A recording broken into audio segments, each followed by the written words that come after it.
अस्सलामुअलैकुम नाजरीन, मैं हूं आपकी मेज़बान नाइला भट्टी और आप देख रहे हैं कसरे नूर न्यूज़ HD। खबरों के सिलसिले को आगे बढ़ाते हुए नजर डालते हैं आज की ताज़ा तरीन अपडेट्स पर। लाला मूसा बल्दिया का तजावुजात माफिया के साथ मुकमका। मेन बाजार में तजावुजात की भरमार से राहगीरों का गुजरना मुहाल। रक्शों और रेडियों का मुकम्मल कब्जा अवामी समाजी हलकों की जानिब से।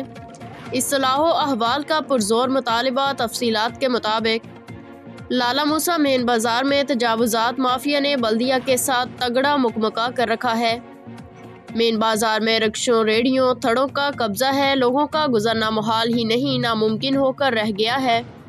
बाजार सुकड़ कर रह गया है। अवामी समाजी कारोबारी हलकों ने अरबाब इख्तियार से पुरजोर मुतालबा किया है कि तजावुजात के खात्मे के लिए इकदाम किए जाएं और बिला तफरीक ग्रैंड ऑपरेशन करके मेन बाजार को तजावुजात माफिया से वागुजार करवाया जाए। अब तक के लिए इतना ही। मज़ीद खबरों और अपडेट्स के लिए देखते रहिए कसरे नूर न्यूज़ HD। ताज़ा तरीन अपलोड्स की नोटिफिकेशन हासिल करने के लिए हमारे चैनल को सब्सक्राइब करें और साथ में दिए गए घंटी के निशान को दबाना ना भूलें।